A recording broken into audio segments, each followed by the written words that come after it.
ধৰক আমি আজি এসপ্তাহমানৰ পৰা দেখি আহিছোঁ যে বিভিন্ন ঠাইৰ পৰা ৰেল যোগে আমাৰ নিউ বঙাইগাঁও ষ্টেচনত বহুত মানুহ নামি আছে। গতিকে এওঁলোকৰ ভিতৰত আমাৰ প্ৰশাসনে 8জন যে বাংলাদেশী আমাৰ ষ্টেচনত ধৰিলে, এইটো এটা খুবেই প্ৰশংসনীয় পদক্ষেপ। আমি আমাৰ বঙাইগাঁও জিলা প্ৰশাসনক তাৰ কাৰণে ধন্যবাদ জনাম। আৰু লগতে অনাগত দিনতো যাতে এনেকুৱা ধৰণৰ বাংলাদেশী যদি বাহিৰৰ পৰা আহি সোমায়, গতিকে প্ৰশাসনে উচিত এটা ব্যৱস্থা লৈ কিনে তেওঁলোককো যাতে চিনাক্ত কৰে, এনেকুৱা ধৰণৰ যাতে আমাক এটা সকাহ দি থাকে, আমি তাৰ বাবে আমি প্ৰশাসনক অনুৰোধ জনাইছোঁ। লগতে প্ৰশাসনক ধন্যবাদ জনাইছোঁ যে এই 8জন বাংলাদেশী তেওঁলোকে অশেষ কষ্ট কৰি বা দিনে ৰাতিয়ে তাত পহৰাৰ এটা ব্যৱস্থা কৰি ধৰাৰ বাবে আমি তেখেতকো ধন্যবাদ জনাইছোঁ। তেখেতসকলক ইয়াত আৰু সন্দেহযুক্ত তেনেকুৱা বাংলাদেশী নিশ্চয় থাকিব পাৰে, কাৰণ ইয়াত ইমান এটা গেডাৰিং হৈছিলে, ইমান এটা ভিৰ হৈছিলে, এই ভিৰৰ সুযোগ লৈ তেওঁলোকে নিশ্চয় ওলাই গৈছে।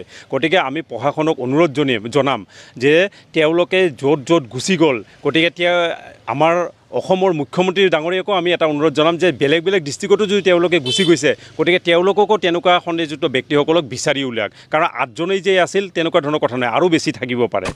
হয়, এই আমাৰ যিটো বৰ্তমান মাননীয় মুখ্যমন্ত্ৰী মহোদয়ে যিটো এটা সবল পদক্ষেপ লৈ কিনে উচ্ছেদ অভিযান চলাইছে চৰকাৰী ভূমিত, এইটো এটা খুবেই প্ৰশংসনীয় পদক্ষেপ আৰু আমি বিশ্ব হিন্দু পৰিষদে ইয়াক স্বাগতম জনাইছোঁ।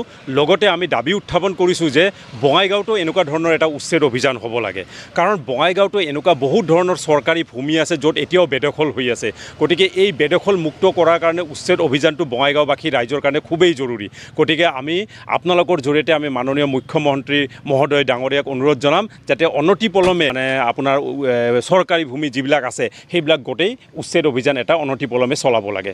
যে আমাৰ বঙাইগাঁৱৰ ফাউলাগুৰিৰ কাষেৰে এটা দং আছিলে END বিভাগৰ, এই দংটো কিন্তু পুতি পেলোৱা হৈছে।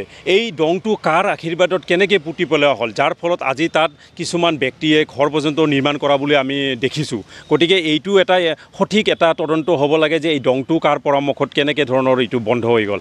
আৰু লগতে এই ফাউলাগুৰি হৈ কিনে যিটো মূলাগাঁৱত আমাৰ তুলিয়া নৈ গৈছে, এই তাৰে ভিতৰত নিউ বঙাইগাঁৱৰ ছাইডত আৰু শ্মশানৰ ছাইডত আমি কিছুমান ব্যক্তিক আমি তেনেকুৱা অবৈধভাৱে ঘৰ বান্ধি থকা দেখিছোঁ। গতিকে তেওঁলোকৰো এটা সঠিক তদন্ত হ'ব লাগে। তাৰ ভিতৰত আমি কোৱা নাই যে তেওঁলোকে বাংলাদেশী, কিন্তু সঠিক তদন্ত এটা কৰিলে তেতিয়াহ'লে আমি গম পাম যে সেইটো চৰকাৰী ভূমিত কেনেকৈ তেওঁলোকে থাকিব পাৰিলে। গতিকে আমি তাৰেও এটা দাবী উত্থাপন কৰিম যে এইবিলাক ঠাইতো এটা উচিত তদন্ত কৰি কিনে বেদখল মুক্ত কৰাৰ কাৰণে চৰকাৰে এটা পদক্ষেপ ল'ব লাগে।